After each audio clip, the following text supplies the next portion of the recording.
A long time ago, before Moses became a great leader, he lived in a faraway land called Midian. He had not planned to go there, but something happened that forced him to leave Egypt. Moses grew up in Pharaoh's palace in Egypt. Even though he was born an Israelite, Pharaoh's daughter had raised him as her own. He had the best food, clothes, and education. But deep inside, Moses never forgot that his people, the Israelites, were slaves in Egypt. One day, Moses saw an Egyptian slave master beating an Israelite. Moses became very angry and tried to defend the Israelite. But in his anger, he killed the Egyptian. When Pharaoh found out, he was furious and wanted to kill Moses.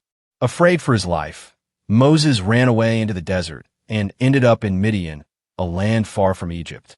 Moses started a new life. In Midian, Moses had no palace, no riches, and no servants. He was now a stranger in a strange land. He met a group of sisters who were trying to get water for their sheep, but some shepherds were being mean to them. Moses, always wanting to help, stood up for the sisters and made sure they got water. The sisters ran home and told their father, Jethro, what had happened. Jethro was a priest of Midian and a kind man. He invited Moses to his home and treated him like family. After some time, Jethro gave his daughter, Zipporah, to Moses as a wife. Moses now had a new family and started working as a shepherd, taking care of sheep in the desert. It was a quiet life, very different from the one he had in Pharaoh's palace. Moses and Zipporah had two sons, Gershom and Eliezer. The name Gershom means, I have been a foreigner in a strange land, while Eliezer means God is my help. For many years, Moses took care of his sheep and lived a quiet life. But one day, something amazing happened. As Moses was leading his sheep, he saw something very strange, a bush that was on fire, but it did not burn up.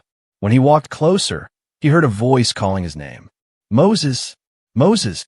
It was God speaking from the burning bush. God told Moses, I have seen my people suffering in Egypt. I am sending you to Pharaoh to free them. Moses was shocked and afraid. How could he go back to Egypt? Pharaoh wanted him dead. He tried to make excuses, saying, I'm not a good speaker. But God reassured him, saying, I will be with you. Moses had no choice. He had to obey God. He gathered his family, Zipporah, Gershom, and Eliezer, and started the long journey back to Egypt. As Moses and his family traveled, something very mysterious happened. The Bible says that God almost killed Moses. But why? The reason was that Moses had not circumcised his son, Gershom. Circumcision was an important sign of God's covenant with his people, starting with Abraham. Every Israelite boy was supposed to be circumcised, but Moses had not done this for his son. Realizing the danger, Zipporah acted quickly. She took a sharp stone and circumcised Gershom herself. Then she touched Moses' feet with the blood and said, Surely you are a bridegroom of blood to me. At that moment, God spared Moses' life. This was a very serious event. Even though Moses had been chosen by God, he still had to follow God's commands. If he was going to lead Israel, he had to set a good example. After this event, Moses continued on his journey. However, something unexpected happened. Zipporah and the two boys did not go with him to Egypt. Instead, Moses sent them back to Midian to stay with Zipporah's father, Jethro. The Bible does not explain why, but there are a few possible reasons. 1. Egypt was too dangerous. Pharaoh was powerful, and Moses knew that freeing the Israelites would not be easy. He may have wanted to keep his family safe. 2. God's mission was very serious. Moses had to focus on his job without any distractions. 3. Maybe Zipporah was afraid. The circumcision incident might have made her feel that God's mission was too dangerous for their family.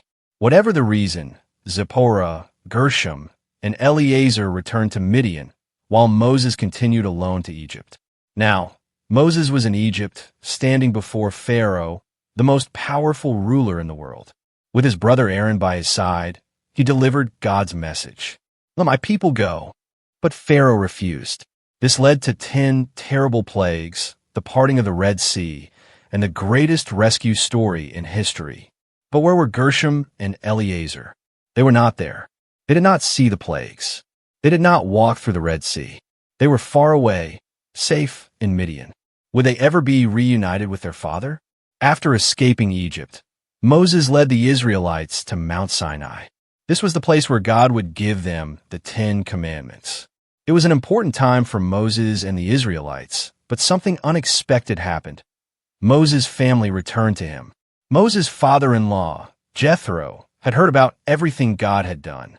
He decided to travel to Mount Sinai, bringing Zipporah, Gershom, and Eliezer with him. When they arrived, a beautiful reunion took place. Moses was overjoyed to see his wife and sons again. It had been a long time since he last saw them, and now they were back with him. Gershom and Eliezer were finally reunited with their father.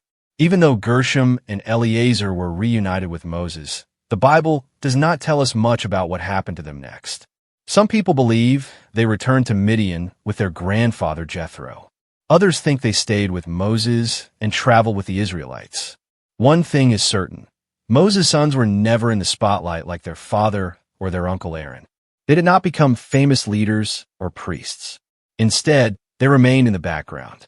Unlike their uncle Aaron, who became the high priest, or their cousins, who served as priests of Israel, Gershom and Eliezer did not receive special leadership roles.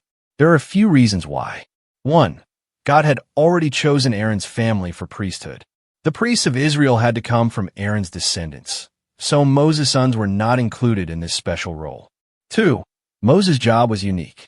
He was a prophet, leader, and mediator between God and the Israelites. His sons were not meant to replace him because his calling was one of a kind. 3. They may have returned to Midian. Some believe that Gershom and Eliezer went back to live with their grandfather Jethro instead of continuing with Moses and the Israelites. Even though they were not leaders, their story did not end there. In the book of 1 Chronicles, we learn that Gershom and Eliezer's families became part of the Levites, the tribe chosen to serve God. Gershom's grandson, Shubal, became a leader among the Levites. Eliezer's son, Rehabiah, had many descendants, meaning his family line continued to grow. Even though they were not priests, their families helped in the work of God's temple. They played an important role in maintaining the worship and spiritual life of Israel.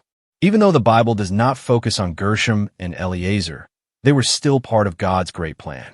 There teaches us that every person is important to God, even if they are not famous.